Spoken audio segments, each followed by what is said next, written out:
Buenas tardes, les damos la bienvenida a este nuevo espacio de la Fundación Valle de Lili con respecto a las dudas que tenemos los pacientes con respecto al COVID-19. ¿Por qué se abre este espacio? En nuestra unidad de reumatología hemos tenido múltiples, por no decir decenas, de preguntas con respecto a las enfermedades autoinmunes, lupus, artritis, Sjögren, vasculitis, etcétera, etcétera, con relación al COVID-19.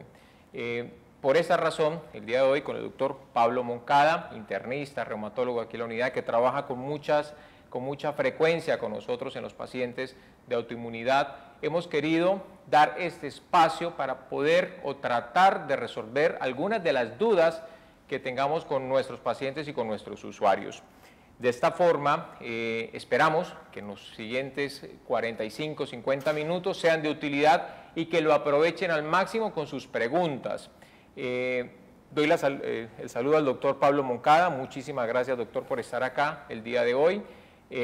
Yo quiero preguntarle, antes que nada, o más bien que nos cuente rápidamente para nuestros pacientes y nuestros usuarios, ¿qué ha pasado con el COVID-19? Bueno, buenas tardes, Andrés, gracias por la invitación. Como el doctor Ormaza les comentó, yo soy médico internista infectólogo y estoy acá en la fundación. Esto es una enfermedad infecciosa que, como ya lo domina pues, el público en general, apareció en China, en una provincia que se llama Wuhan, una ciudad que se llama Wuhan, una provincia que se llama Hubei. A mediados de noviembre se considera que apareció el primer caso en un mercado.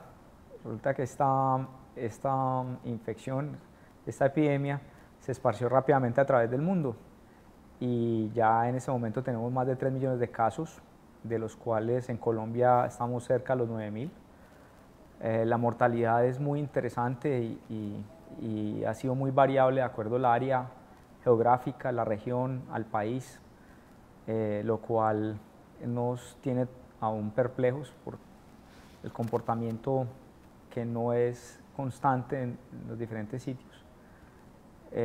Y precisamente es un punto importante a mencionar, es que es una epidemia, una enfermedad infecciosa causada por un virus que tiene 4 o 5 meses actualmente.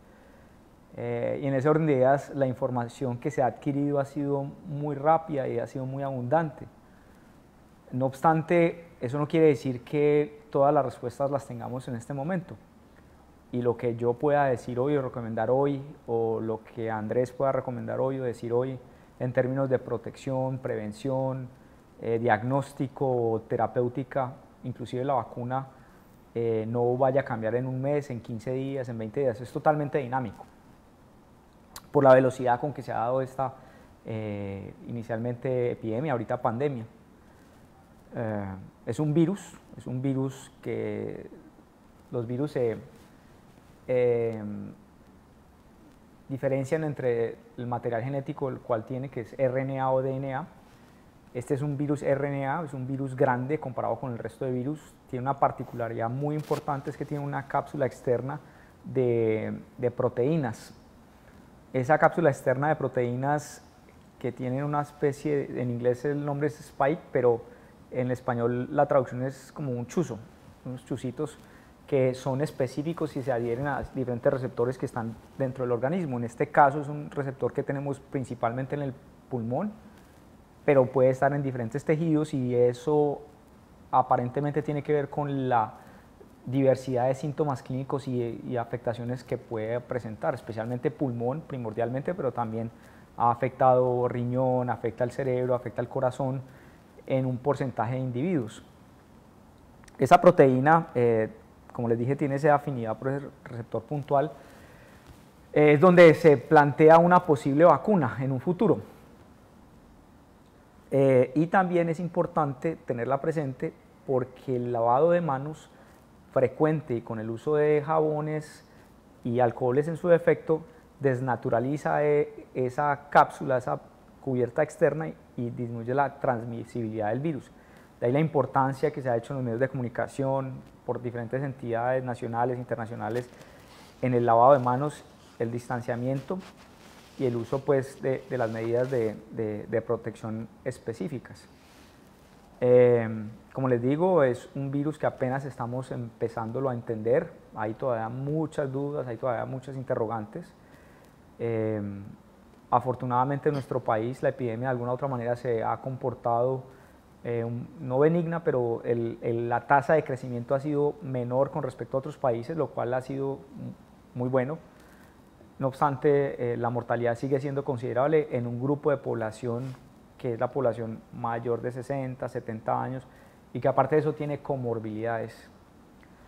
Entonces, en este momento estamos activamente con esto, con la pandemia. Vamos allá a comenzar, como se ha direccionado por el gobierno nacional y el municipal, y a empezar a tratar de normalizar progresivamente la vida, pero pues igual tenemos que tener presente que en cualquier momento podemos retroceder un poco si vemos que la magnitud de los casos va aumentando de una manera que no es la que esperamos. Muchas gracias, Pablo. Antes de seguir, yo quiero preguntarle a Pablo, como especialista, como infectólogo, porque eso se presta para las redes. Cuando uno se expone a las redes, pueden haber comentarios de pronto malintencionados. Entonces yo quiero que nos cuente si la distancia en la que estamos y en las condiciones en las que estamos en este momento son las adecuadas y que tenemos de alguna manera salvaguardando nuestra bioseguridad. Entonces es importante, primero que todo, pues estamos a la luz del día,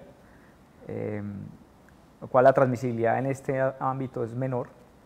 De hecho, la transmisión en ámbitos externos donde hay luz solar es mucho menor, a ambientes oscuros. Más o menos si yo estiro la mano y Andrés estira la mano de él, esto equivale más o menos a 4 metros, a 2 metros, un poco más de 2 metros. Y cuando yo hablo, las partículas que están en el ambiente más o menos se esparcen a máximo 2 metros, 1,5 metros, porque son partículas, si yo tuviese la infección, son partículas que son pesadas y rápidamente caen en un periodo de 15 minutos. Entonces, en caso de que yo tuviese la infección en este momento, si yo toso o estornudo, pues una persona que está a una distancia de más de 2 metros, 1,5 metros, tiene menor posibilidad de estar en contacto con estas secreciones. Pero yo también estoy hablando acá, o puedo estornudar o puedo toser. De ahí viene la importancia de la higiene, la etiqueta respiratoria. Si usted tiene tos, debe cubrirse la boca, o si usted va a estornudar, cubrirse la boca rápidamente con la parte interna del codo, para evitar que las partículas que pueden ser infecciosas viajen a una distancia mayor y puedan infectar a otras personas.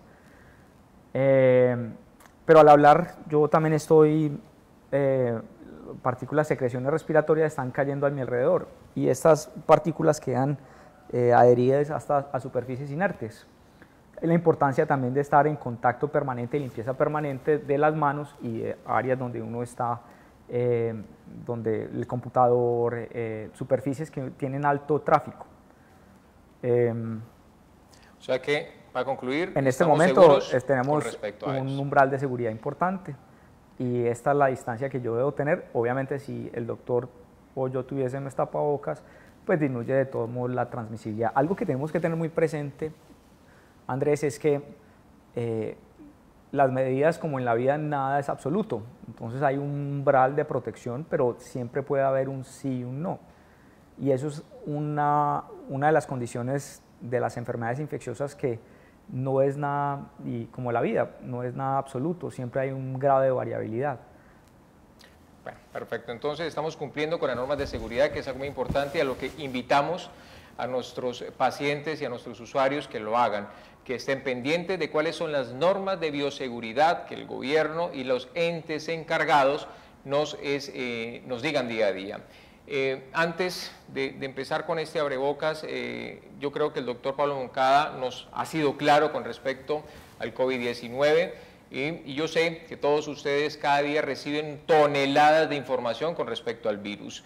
Recomendación de expertos es que vayamos a las páginas oficiales con respecto a esto.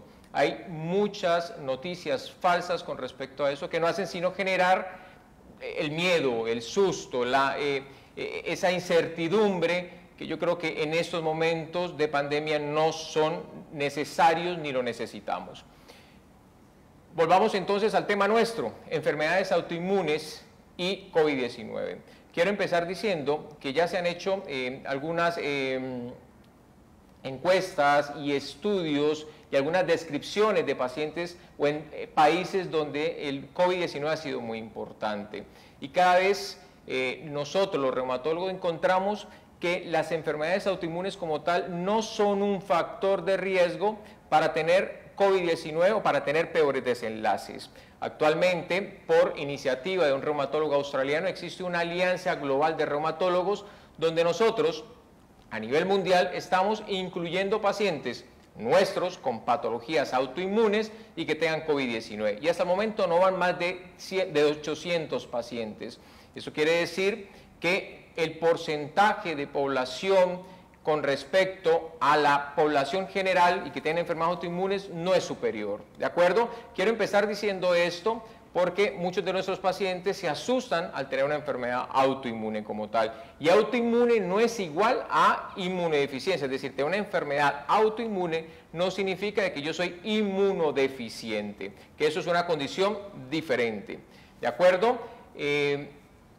Por esto vamos a empezar a hablar con ustedes. Yo creo que este es el abrebocas con respecto a las enfermedades de lo cual estamos tratando y vamos a tratar de resolver las preguntas que ustedes nos están haciendo en este momento.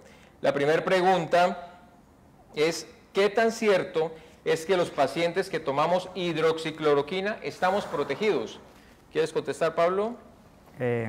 Bueno, entonces esta es una buena pregunta. De hecho, esta pregunta da pie para observaciones y estudios en un futuro.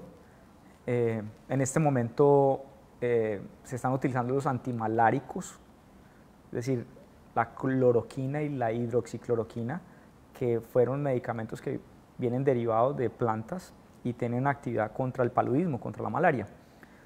A través del tiempo se dieron cuenta que estas moléculas, estos medicamentos, estas sustancias tienen propiedades antiinflamatorias que son ampliamente utilizadas por los reumatólogos y son de uso frecuente desde hace mucho tiempo y son baratas, de fácil adquisición y con un potencial tóxico relativamente bajo.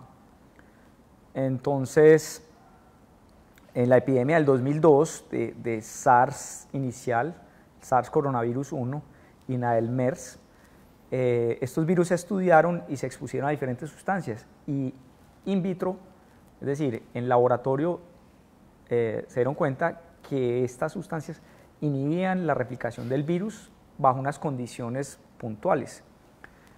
Entonces, debido a que esto es una epidemia que apareció abruptamente y que fue exponencial el crecimiento, comenzaron a aplicarse y comenzamos a aplicar medicamentos que pudiesen tener una actividad contra el virus desde el punto de vista teórico. Hasta el momento no hay un estudio lo suficientemente contundente que avale como terapia de primera opción, como estándar de cuidado, como la terapia indicada, el uso de la cloroquina y la hidroxicloroquina. Hasta el momento no hay. Y lo podemos utilizar, de hecho lo estamos utilizando en pacientes que tenemos hospitalizados con enfermedad grave, bajo unos lineamientos, bajo un seguimiento médico, teniendo presentes las interacciones o potenciales efectos tóxicos que pueda tener ese medicamento. Y estamos haciendo activamente investigación de dar una pasta de cloroquina, en nuestro caso, a pacientes que trabajan, que tienen alto riesgo, a personas que tienen alto riesgo de contagiarse, es decir, trabajadores de la salud dentro de la institución. Pero estos son estudios clínicos que tienen una connotación diferente al ámbito ambulatorio y a prescribir el medicamento fuera del contexto en donde está indicado. En ese orden de ideas, no tengo la suficiente evidencia clínica para decir que un paciente que tome en este momento hidroxicloroquina por una enfermedad autoinmune o una enfermedad inflamatoria, lupus, artritis reumatoidea, esté protegido o no para el coronavirus. Esto lo dirá el tiempo, esto lo dirán los estudios, esto lo dirá la aplicación y esto lo dirán 3-4 meses después de hacer estudios clínicos que tengan una adecuada revisión por pares. En este momento lo estamos utilizando, pero bajo el contexto de investigación clínica y observación médica permanente. Entonces, con esto queda claro que no es contundente decir que si yo tomo hidroxicloroquina estoy protegido. Por tal razón, no significa que si yo tomo hidroxicloroquina o cloroquina, que es en grupo son los antimaláricos, voy a salir a exponerme por esa razón. ¿De acuerdo? Quiero que quede eso muy claro. También quiero que quede claro que estos medicamentos deben ser prescritos por médicos con indicaciones específicas.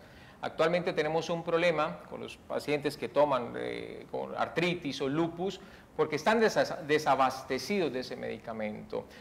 Desafortunadamente, con la información que la tenemos al segundo en un celular o en un computador, se filtró esa información de que parecía que esos medicamentos protegían y la gente salió masivamente a comprarlo.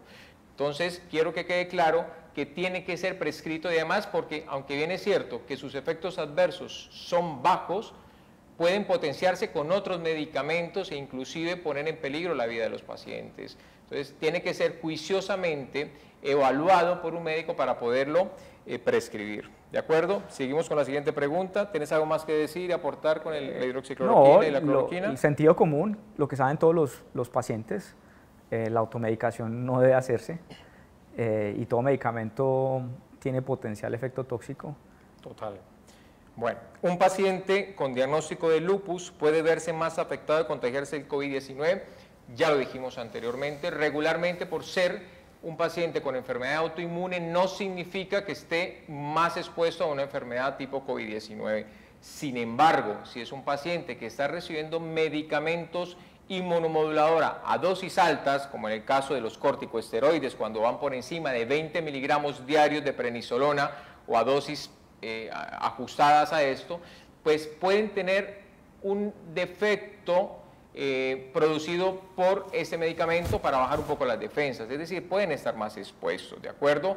Entonces, pero no significa que si yo estoy tomando otros medicamentos para el control de esa enfermedad, metrotexate, azathioprina, inclusive terapia biológica, estén más expuestos o tengan peores resultados. En esta unión global o este reporte global de reumatólogos, lo que hemos encontrado allí es que no parece ser más peligroso tomar estos medicamentos para yo tener peores desenlaces. ¿De acuerdo? Entonces, per se, los estudios no nos dicen ni nos ha demostrado que tengamos más riesgo de tener COVID-19. Seguimos. En ese aspecto, sí, Pablo. Acotando lo que dice el doctor Ormaza, es importante tener presente que puede ser más deleterio y ser peor para un paciente con enfermedades autoinmunes tenerlas mal controladas, porque esos pacientes en efecto sí tienen más procesos infecciosos. Y en otras palabras, ¿qué quiero decir con esto? Que el paciente con enfermedad autoinmune, con enfermedad inflamatoria, debe mantener un control periódico, inclusive de pronto más cercano, con los reumatólogos para estar evaluando la actividad de su enfermedad y la necesidad de ajustar terapia o no. Como les digo, es peor si un paciente con lupus le da cualquier infección, si tiene el lupus activo, a si tiene el lupus controlado. Entonces, es importante, especialmente con esta pandemia, ¿qué nos dice la pandemia? Que las personas que más se enferman, las personas que más se afectan, las personas que están enfermas, que tienen enfermedades crónicas no controladas. De ahí la importancia de tener un control juicioso con sus médicos de cabecera. Reumatólogos, ¿por qué? Porque el reumatólogo también es internista, entonces va a estar pendiente de la presión que esté controlada, de golpes diabético, si está controlada la insulina, si está controlada las glucemias durante el tiempo, tiene menor riesgo de complicarse que un paciente diabético que tiene las glucemias no complicadas.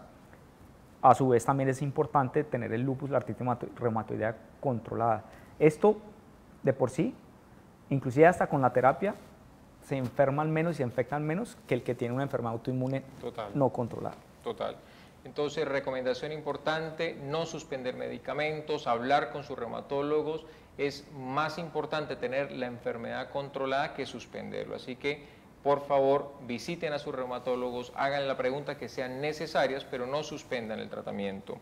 La siguiente pregunta nos dice, ¿qué recomendaciones debemos seguir los pacientes con enfermedades autoinmunes para continuar con nuestro tratamiento y controles médicos. Lo dijimos, continúen su tratamiento médico. Es más importante tener controlada la enfermedad que suspender o no hacer los controles por miedo a un riesgo por adquirir el coronavirus.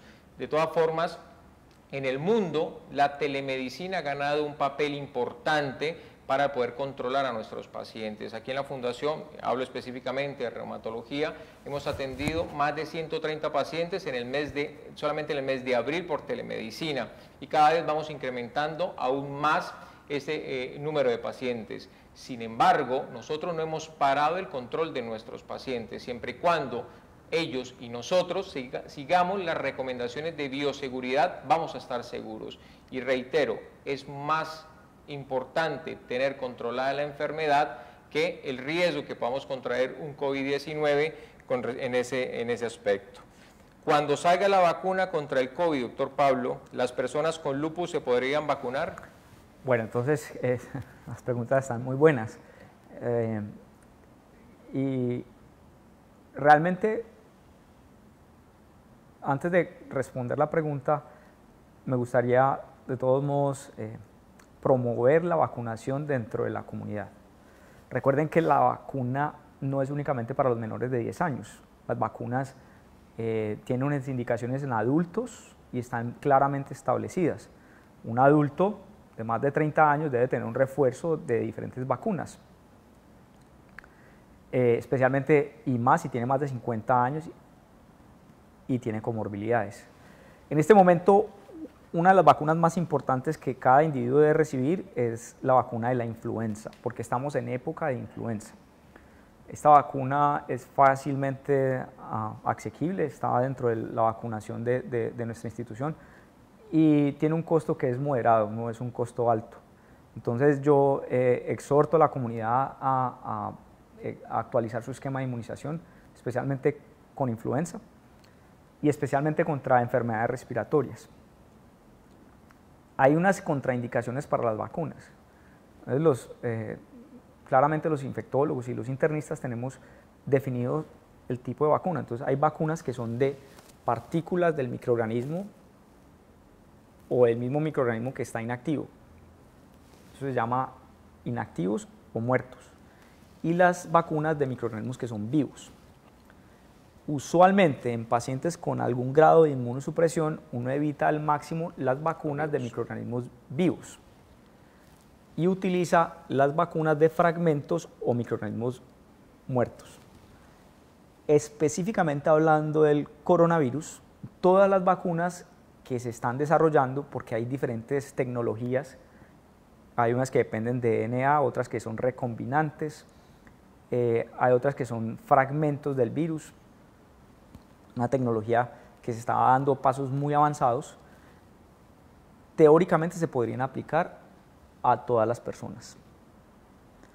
Pero también queda la duda en este aspecto, es que no todas las personas responden de la manera que uno quiere a la vacuna, es decir, no todos los que recibimos la vacuna desarrollamos inmunidad, pero lo que se quiere en salud pública es que la comunidad tenga inmunidad en más del 70%, porque así se disminuye o se aplaca la cadena de transmisión.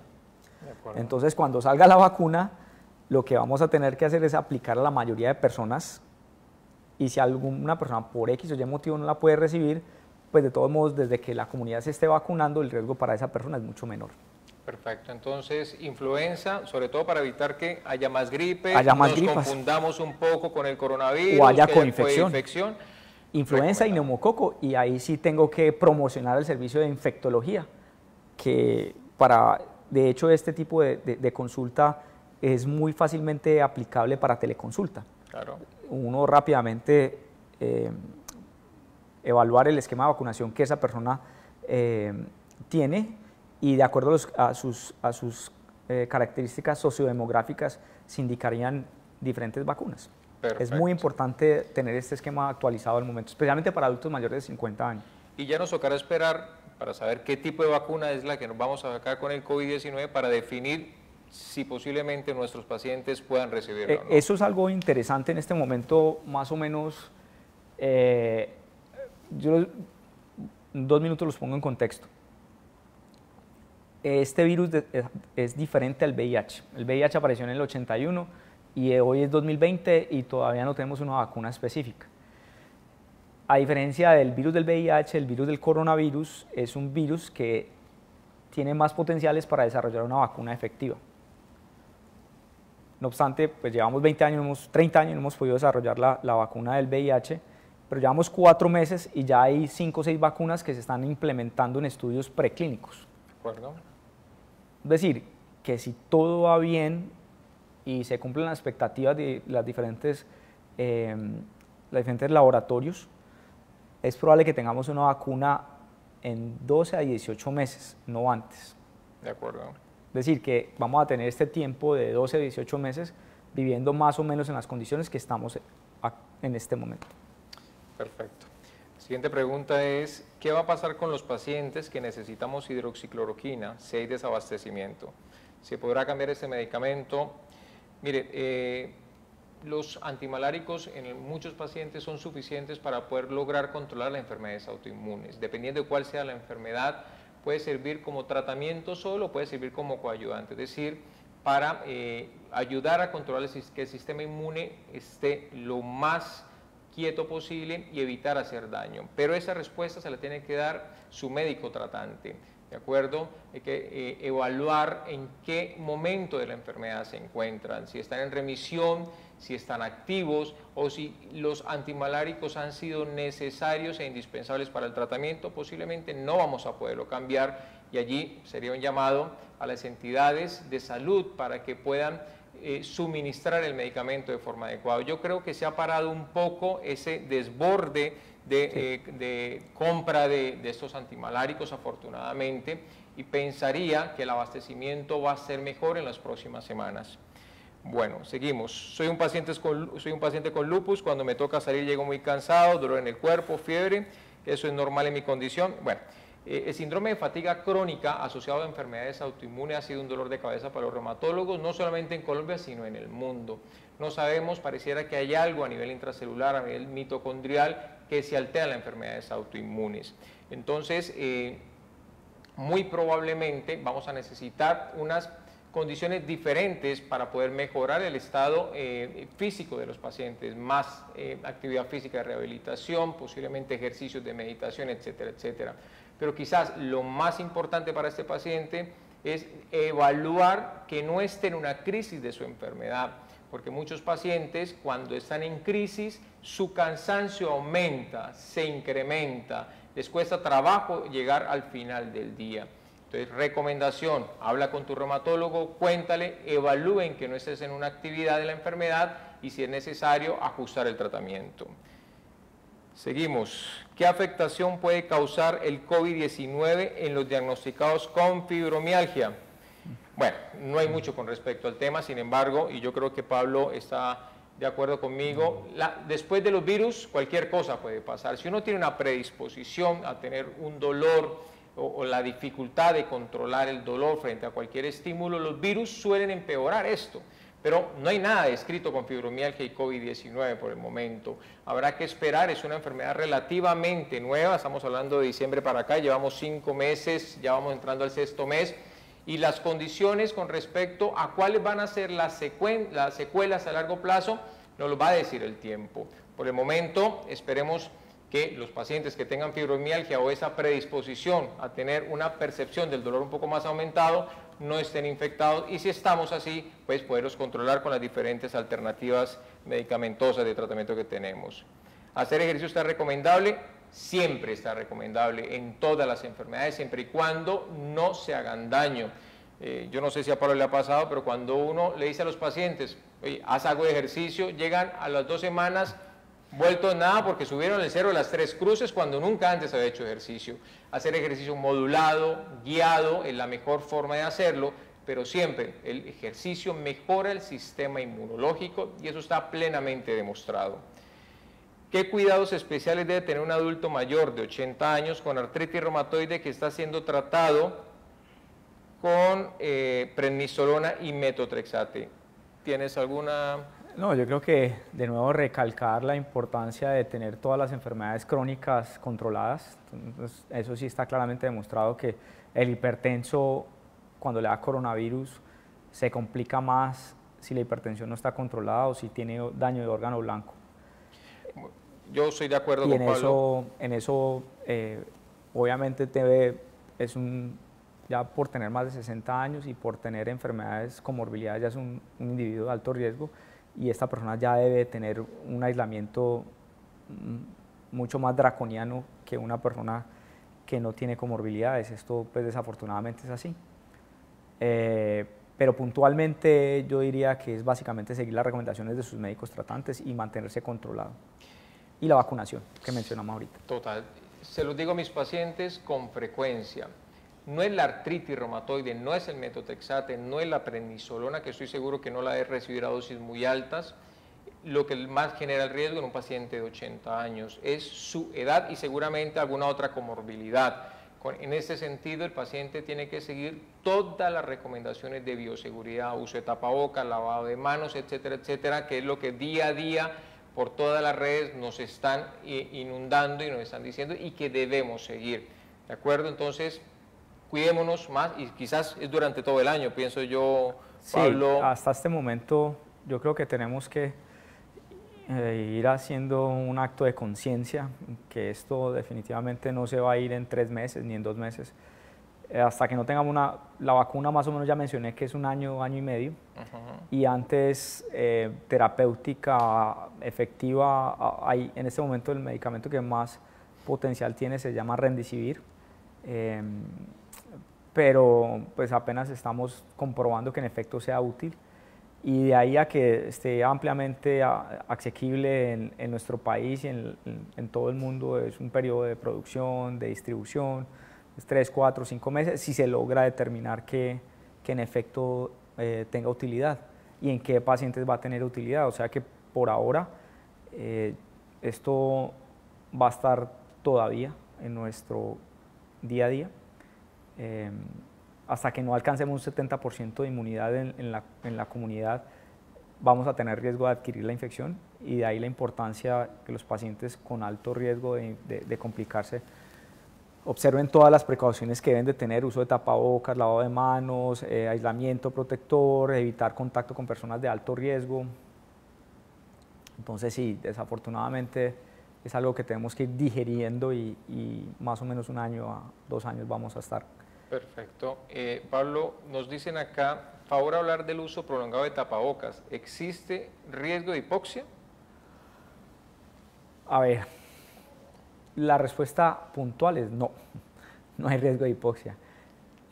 Si no, los trabajadores de salud estaríamos ya... No, es decir, podemos hacer este ejercicio fácilmente las personas que utilizamos tapabocas. Nos ponemos un pulsioxímetro y rápidamente estamos saturando lo mismo que estamos saturando una persona que no tiene tapabocas. Ahora, en una unidad de cuidados intensivos, un especialista que usa las EPP, los equipos de protección personal con filtros altos de más de 12 horas, no necesariamente van a entrar a hipoxia. Lo que pasa es que esas personas, al estar tanto tiempo en una unidad de cuidados intensivos bajo unos trajes, unos elementos de protección personal que son demasiado astringentes, entonces esa persona sí puede llevar más a estar cansada, a sudar más, a deshidratarse, pero realmente la hipoxia no va a aparecer con el uso de un tapabocas sencillo. Eso, en los tapabocas no, convencionales realmente no va a pasar. Y no es contraindicación para no utilizarlo. También acotando esto, si yo tengo en este momento síntomas y yo tengo tapabocas, la posibilidad de yo estar esparciendo las partículas, mis secreciones respiratorias, disminuye a un 10%. Entonces de ahí que la comunidad, tanto especialmente el que tiene síntomas, protege más que al que está utilizando el tapabocas en ese momento. Pero de ahí, como la enfermedad se puede transmitir en un periodo asintomático, es decir, yo puedo estar tranquilo hoy, no dolerme la cabeza, no tener fiebre, no tener tos, y me va a comenzar la infección, o de pronto soy de los afortunados que me va a dar, pero no va a desarrollar síntomas, yo sí puedo contagiar a una persona que es susceptible. Estamos hablando de tapabocas que cumplan con todas las normas de construcción. Las condiciones, sí. Porque estamos hablando de tapabocas que no cumplan esas normas, ya esta respuesta es imposible de darla, ¿no? Porque no conocemos los materiales, filtros y demás que estén usando. ¿Qué son las enfermedades autoinmunes? Las enfermedades autoinmunes, para decirlo de una forma sencilla, es cuando el cuerpo reconoce partículas, proteínas de su propio cuerpo como algo no propio.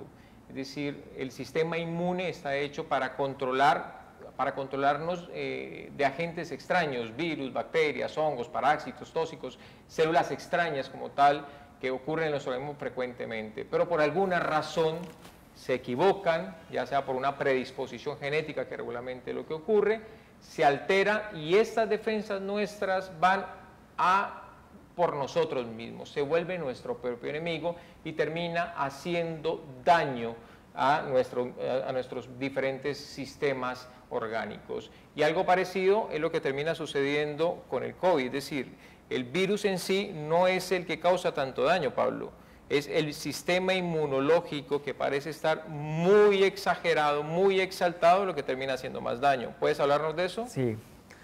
Tomás, antes también no hemos hablado mucho de las presentaciones clínicas, que es muy importante. Antes de entrar a esto, resulta que de 10 personas que se infectan del virus, más o menos 6 pueden ser asintomáticas, es decir, la proporción de enfermos a no enfermos es de 4:1, de 3:2, más o menos, o sea, es de 60 a 80%, los asintomáticos, es decir, que adquieren la infección, no desarrollan síntomas y en algún momento pueden ser potencial transmisores hacia otros individuos. De las personas que se enferman, más o menos 80% tiene una enfermedad que, entre comillas, se llama leve. Leve, ¿qué quiere decir? Que se va a sentir mal, que va a tener fiebre, que va a tener decaimiento, que va a tener malestar. La triada, y yo sí quiero dejar esto muy claro para la audiencia, es la triada del coronavirus, del COVID, es tos seca, fiebre, pero usualmente la fiebre no comienza el primer día de enfermedad, la fiebre comienza 2 o 3 días después de la enfermedad. Fatiga, mucho cansancio y lo que nosotros llamamos disnea o es ahogo. Cuando una persona tiene todos estos síntomas, la posibilidad de tener coronavirus en una zona epidémica es más del 60%. Esta persona debe buscar atención médica isofacto. ¿Para qué? Para un diagnóstico oportuno, para darle las recomendaciones a esa persona, para hacer estudios que permitan uno anticiparse si esa persona se va a complicar o no se va a complicar, si va a requerir manejo intrahospitalario o no. Entonces son las personas, 80% es leve, el otro 19-20% se complican. Complicación quiere decir que requiera manejo intrahospitalario y un porcentaje menor del 4 al 5% van a requerir unidad de cuidado intensivos. Entonces, la enfermedad es muy variable, inclusive dentro de los mismos grupos de edad, porque también tenemos adultos mayores de 60 años que tienen una enfermedad que es relativamente transitoria. Entonces, teniendo esto presente, hay que estar muy atentos a los síntomas y de la consulta oportuna, tanto como para el que padece los síntomas como para su entorno. Entonces, si yo me siento enfermo en un hogar donde hay 4 personas más y de esas personas hay un adulto mayor, rápidamente yo me tengo que distanciar de esa persona e idealmente dentro del mismo entorno utilizar un tapabocas y aplicar todas las medidas de protección y lavado de manos y distanciamiento. Entonces, con respecto a lo que estamos hablando ahora, que el virus en sí no era lo que causaba el daño, sino una respuesta inflamatoria, ¿qué nos dices con Claro, el respecto a virus, lo que se ha dicho hasta el momento, y como les digo, esto puede cambiar o me vamos a dar cuenta que es otra cosa, pero realmente los pacientes tienen el virus activo los primeros 7 días. Y de ese 80% o de los asintomáticos que no se enferman, el virus se aplaca, el sistema inmune lo controla y el paciente se alivia, ¿correcto?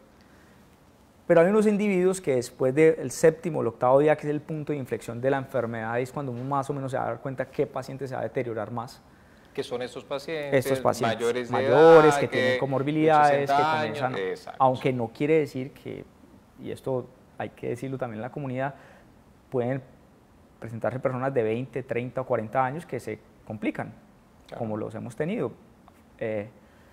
Pero Después de la segunda semana, lo que se ha podido demostrar hasta el momento es que la enfermedad es netamente una respuesta inapropiada de nuestro organismo, nuestro sistema de defensa, a un virus que no es el virus de la gripe que lleva 10.000 años con los seres humanos, no, es un virus que saltó de especie hace 5 meses. Y eso hace que todas estas respuestas o todas las orientaciones clínicas que estemos observando tengan esta respuesta secundaria en la segunda semana, donde haya más respuesta inflamatoria, donde hay más inflamación. Y estos son los pacientes que desafortunadamente tenemos en unidad de cuidados intensivos con insuficiencias respiratorias. Mira que eso complementa una pregunta que viene más adelante que dice efectivamente eso, el COVID-19 desata una respuesta inmunológica similar a enfermedades autoinmunes, sobre todo aumentando procesos inflamatorios.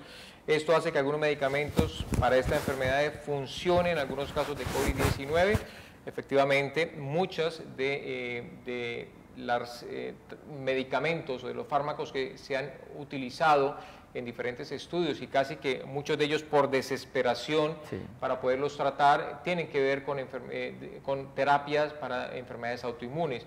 Una de ellas, ya lo dijimos anteriormente, los antimaláricos, hidroxicloroquina y cloroquina, pero también otros adicionales, los mismos corticosteroides que hemos hablado anteriormente se han utilizado en algunas series, algunos inhibidores de algunas interleuquinas. Las interleuquinas son esas sustancias que producen esa inflamación y que finalmente van produciendo daño, ¿cierto? Como el tocilizumab, que creo que acá también en la fundación lo estamos usando para estos pacientes que de alguna manera están en un estado avanzado.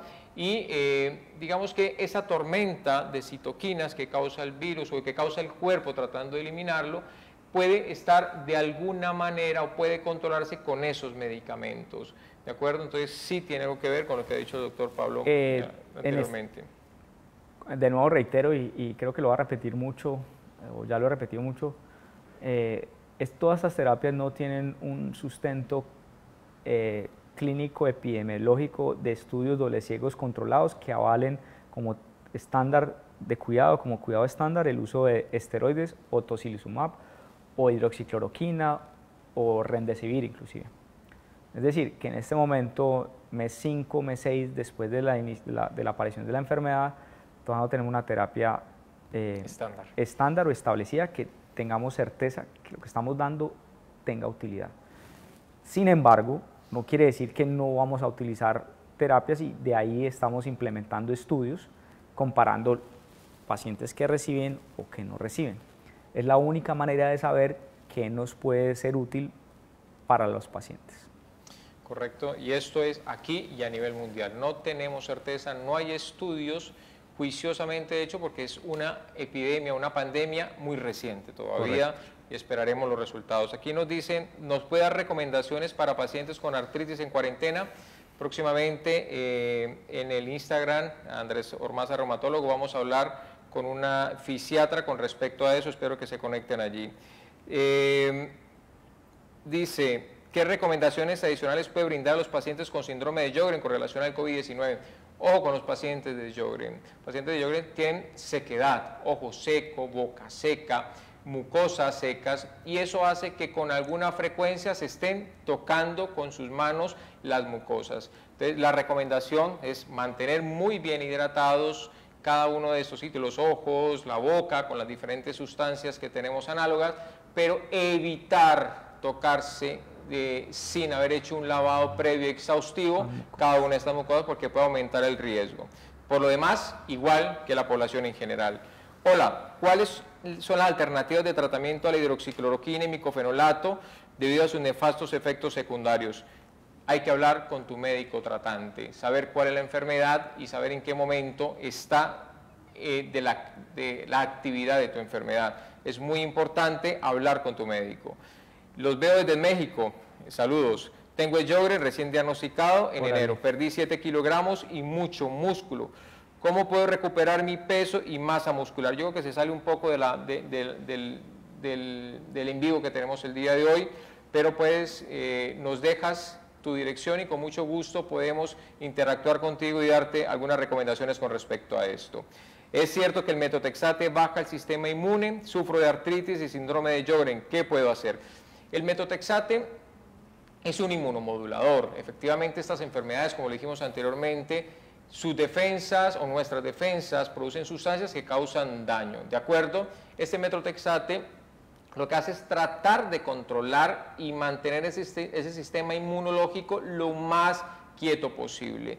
Eso puede hacer que de alguna manera nos cueste más trabajo para relacionarnos o podernos defender contra una bacteria, un virus o cualquier otro microorganismo. La mayoría de estos medicamentos, que es lo que llamamos nosotros DIMAR, han encontrado un incremento muy leve con respecto a la población general, más o menos el 0.1%, más elevado que los pacientes de la población general.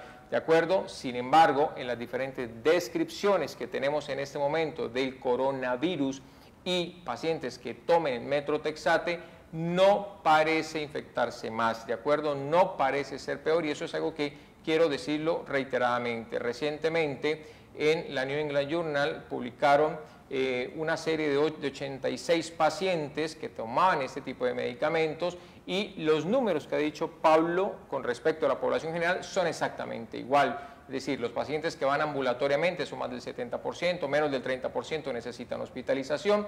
De ese 30%, más del 75% salieron a la casa sin problema, el resto se quedaron hospitalizados por un par de días o semanas y solamente uno había muerto. Es decir, es más o menos el mismo comportamiento de la población general. La dosis de metotrexate realmente es tóxica, es cuando se utilizan para neoplasias hematológicas y no las dosis que utilizan los servicios de los pacientes con enfermedades inflamatorias.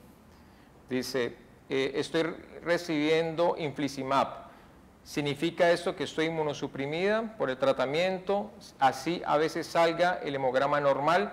Bueno, el hemograma no es un estudio para saber si uno está inmunosuprimido, no. Bueno, hay un grupo celular que si se van bajando, pues obviamente nos dice que las defensas no están adecuadas para responder a infecciones, pero no nos dice cuál es el estado real de las defensas nuestras. El infliximab es un anti-TNF, que es una molécula que bloquea una de las vías principales de la inflamación. Si bien es cierto, no significa que estés inmunosuprimida si estás inmunomodulada. Por esta razón, comparativamente con una persona que no recibe el medicamento, quizás estés más propenso a tener infecciones. De allí, la vacunación y demás es muy importante para evitar sobre todo infecciones de vías respiratorias altas. Pero quiero ser reiterativo. Los anti-TNF hasta el momento no han demostrado ser un factor de riesgo para peores desenlaces con infección del COVID-19. ¿De acuerdo? Doctor, estoy fuera del país y no puedo conseguir hidroxicloroquina. ¿Puedo tomar otro medicamento que sustituya a este? Soy paciente de síndrome de Sjögren. Es muy difícil poder decirte que tomes un medicamento diferente, metotrexate, micofenolato, azatropina, que son, digamos que hacen parte del grupo de los controles de la respuesta inmune. ¿Por qué? Porque hay que evaluarte, hay que saber cómo estás. Algunos de estos medicamentos tienen unas contraindicaciones importantes, elevación de las transaminasas, es decir, que haya algún proceso hepático importante o que tengas algún proceso hematológico que, por ejemplo, la azatropina puede disminuir bastante esto y provocar más daño. A la distancia es muy difícil, ¿de acuerdo? A ver, seguimos con esto. ¿Existe más riesgo de tormenta de citoquinas en pacientes reumatológicos? No tenemos suficiente data para decir que un paciente recibiendo un tratamiento o que tenga una enfermedad autoinmune, lupus o artritis reumatoidea, tenga mayor riesgo de tener complicaciones pulmonares y lo que se llama tormenta de citoquinas. Realmente es más la connotación previa que tiene ese paciente. Ojo. Yo quiero acotar algo con lo que está diciendo Pablo. Las enfermedades reumatológicas, y eso para el público general también, no es solamente el dolor articular. Regularmente uno habla de enfermedades reumatológicas y habla del dolor articular, la artritis reumatoide, etcétera, etcétera. Las enfermedades reumatológicas son todas las enfermedades autoinmunes. Hay enfermedades autoinmunes que afectan el pulmón. Esos pacientes tienen mayor riesgo de tener complicaciones y hacer ese tipo de tormentas. Y de hecho, en la serie de pacientes de enfermedades autoinmunes, inflamatorias y COVID, casi el 30% de los pacientes tenían compromiso pulmonar, o sea que estos pacientes sí, si no tienen compromiso casi que estamos igual a lo demás. Lo otro es, quizás, y también entrando un poquitico en el terreno de la especulación, aquellos que toman medicamentos que controlan el sistema inflamatorio, quizás estén menos propensos, pero es especulación, porque eso nadie lo ha podido demostrar, ni podemos decirlo acá para poder de forma decir contundente. Que hay algo, si un paciente es más propenso o no, tenemos que tener una serie de datos mucho mayores. Entonces, la medicina es así, para dar evidencia clínica suficiente tiene que haber un número significativo de pacientes que han padecido la infección y de los cuales se han descompensado, y por ahora, como ha dicho el doctor Ormaza, todavía no tenemos suficiente información que avale o desestime que un paciente con enfermedad pueda descompensarse más. Aquí hay una pregunta que es muy frecuente en los pacientes. Me perdonarán, quizás no pueda contestar todas las preguntas, pero esta es algo muy frecuente. Trabajador de la salud que trabaja en consulta externa manejado por artritis reumatoide con metotrexato y corticoides, ¿consideran necesario reubicación laboral? Yo no la voy a poner solamente como trabajador de la salud, sino como trabajador en general al público, porque es que no necesariamente el trabajador de la salud está estrictamente en pacientes que tengan COVID. Quizás los que llegan al hospital van a tener todos los elementos de bioseguridad, pero aquellos que no, por ejemplo, tengo un paciente que es mensajero de una farmacia, de una enfermedad autoinmune, está recientemente formulado, pero miren el problema, él tiene que llevar medicamentos a personas que están enfermas. Si yo llamo a pedir un medicamento, regularmente estoy enfermo. Allí es el problema, porque quizás no van a cumplir necesariamente todos los elementos de bioseguridad.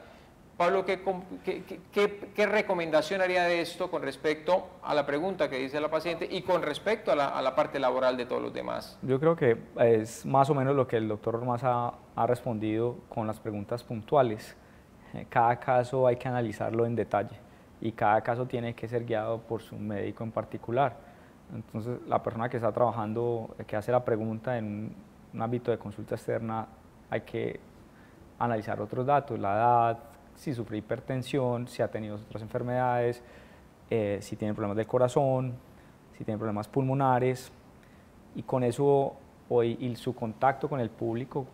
Entonces, estas preguntas, aunque pues estamos en vivo y es precisamente para esto, son muy puntuales, y la recomendación para esta persona es que se dirija a su médico y exponga sus inquietudes, y su médico determinará qué necesidad tendrá o no tendrá de hacer una reubicación laboral.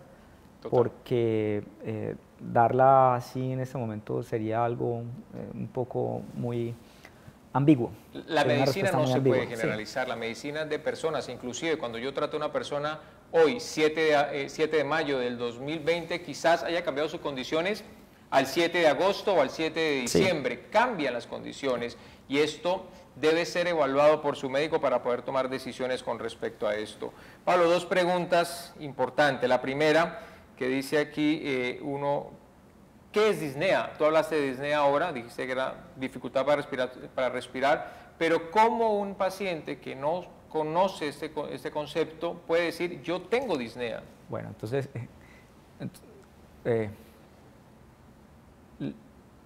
cuando usted está montando bicicleta y va a un ritmo lento, una frecuencia cardíaca, usted puede hablar con la persona que está montando. Si usted va acompañado, usted puede hablar con esa persona. Pero cuando usted comienza a subir una montañita y comienza a aumentar la inclinación, usted comienza a sentir como la incapacidad para hablar, como una sensación como que ya no le da tan fácil hablar en palabras, frases o oraciones. Es esa sensación de percepción de la respiración. Usualmente todos los que estamos acá estamos respirando y no nos damos cuenta que estamos respirando. La disnea es más o menos eso, es ser consciente de que te está faltando el aire para respirar. Es una sensación, y todos la hemos sentido, suban unas escalas muy rápido. Entonces, si uno está haciendo ejercicio, pues tiene una explicación, pero si uno está sentado, como estamos sentados acá, y llevamos 2 días tosiendo, una tos seca característica, y súbitamente, estando sentados sin hacer ningún ejercicio, comenzamos a sentir falta de aire. una sensación de que percibo mi respiración. Estos son los pacientes y esta es la recomendación grande para la comunidad, que es donde tenemos que tratar de hacer un diagnóstico oportuno. Y los países que han tenido más éxito en el manejo de esta epidemia, los países que tienen la capacidad de hacer un diagnóstico rápido, tanto para tratar al paciente que padece la infección como para aislar a los pacientes o proteger a la comunidad de que ese paciente los infecte. Entonces sí hago un llamado muy grande, no es únicamente disnea, porque acaba esto, los pacientes con algunas enfermedades autoinmunes, síndrome de Sjögren o pueden tener compromiso pulmonar no asociado al virus, algo de base. Entonces es difícil en esas ocasiones diferenciar, pero lo que les quiero decir es que es una triada, es fatiga, mucha fatiga, es lo característico. Yo me puedo sentir muy cansado hoy, mañana, y algo que se me... Pablo, yo quiero hacer allí, abrir paréntesis, porque de hecho es una pregunta de la audiencia, es ¿cómo puedo yo diferenciar si es una recaída de una enfermedad autoinmune que da eso? Da fatiga, da cansancio, no puedo con mi cuerpo, ya no puedo laborar, no puedo jugar con mis hijos, versus una enfermedad tipo COVID-19. Yo creo que solo la fatiga no es difícil, pero claro, la fatiga va acompañada de tos, tos seca, es una tos seca. Algo que ha caracterizado a esta infección viral respiratoria con respecto a los resfriados comunes es que no hay tanto síntoma respiratorio alto, no hay tanta rinorrea, no hay tanto lo que coloquialmente llamamos mocos. No hay tantos eso esperan los pacientes, tener una gripa fluida, no. Es más tos seca, la disnea que les menciono, y puede comenzarse a presentar la fatiga y posteriormente la fiebre. Ojo, este dato es importante y hemos hecho diagnósticos con esta información. En las series chinas no se reportó tanto, pero en las series italianas y españoles y las últimas series en Nueva York se ha reportado mucho la pérdida aguda del olfato y la pérdida del gusto. Es decir, el paciente inclusive, de hecho tuve un paciente en estos días que el síntoma inicial fue pérdida del olfato y pérdida del gusto. Se tomaba el café por la mañana y ya no sentía el sabor al café. Al segundo día ya tenía nada más, solamente la pérdida del olfato. Y al segundo día ya comenzó a sentirse fatigado, ya es como apareció la tos y la fiebre. Entonces, teniendo la posibilidad de hacer un diagnóstico oportuno, y ahí de nuevo también tengo que hacer la promoción al servicio de urgencias de la Fundación, que tenemos disponibilidad del servicio de teleconsulta, tanto por urgencias como por las diferentes especialidades, solicitar la prueba rápidamente. ¿Y por qué es importante? Pues por lo que ya les he repetido muchas veces, se identifica rápidamente el paciente, uno puede instaurar o catalogar al paciente de acuerdo a los factores de riesgo que tenga para hospitalizar o no hospitalizar, y para también prevenir la infección en otros individuos en su entorno. Perfecto, digo que quedó claro el tema.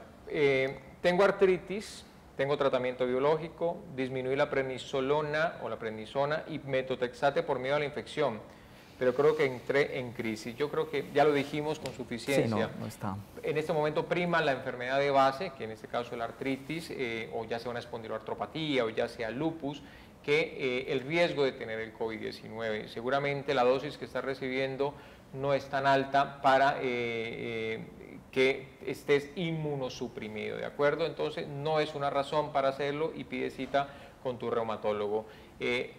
Una cuña antes de ir con los últimos 5 tips del doctor Moncada con respecto a la información de hoy. Fundación Valle de Lili cada vez está entrando más en la normalidad con todos la normatividad de bioseguridad, es decir, tenemos consulta presencial, tenemos teleconsulta también, es decir, no deje de consultar sencillamente por lo que está pasando ahorita en esta pandemia. Tenemos todas las opciones para que ustedes puedan seguir en un adecuado control y evitar complicaciones de no tener una enfermedad controlada. Y próximamente cuando una persona solicite una cita presencial que no sea el servicio de urgencias, se le va a hacer un screening tanto de síntomas para orientar a esa persona, si los tiene puede ser un posible infectado y direccionarlo a urgencias, porque lo último que queremos es que una persona que pueda tener la enfermedad esté sentada con otras personas dentro de la sala de espera. Entonces estamos haciendo un screening que nos va de alguna otra manera. Un screening es un tamizaje, unas pruebas, unas preguntas,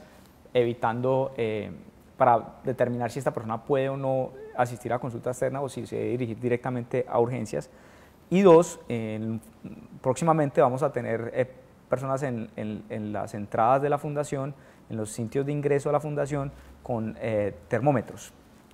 Termómetros para determinar, unos termómetros especiales que nos va a decir si esta persona tiene una temperatura mayor de 38 grados centígrados, de 37.8, donde es mejor dirigirla directamente a urgencias para pues, que se le haga los estudios respectivos. Ojo, así no tenga síntomas, es decir, así no tenga tos, así no tenga ese cansancio, con la temperatura alta, ya con eso de alguna manera podemos empezar a direccionar a estos pacientes y evitar el contacto. Estamos tratando de... Sí, qué pena. Nuestros pacientes, tranquilo, los pacientes que ven acá tengan la seguridad que estamos tomando todas las precauciones para que los que se desplacen hasta nuestra clínica no sean un potencial paciente de COVID-19. Y teniendo presente igual que hay incertidumbre y lo mismo, el gobierno nacional, el gobierno municipal, el gobierno departamental y la misma institución, si vemos que después de que comience a abrirse nuevamente o progresivamente levantar la cuarentena, vemos que los casos se disparan o se elevan, pues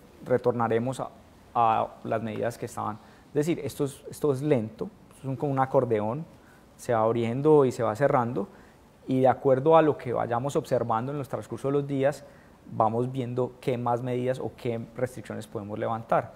Entonces, más o menos lo que está pasando hoy es lo que sucedía hace más o menos 8 o 15 días en términos de transmisión dentro de la comunidad.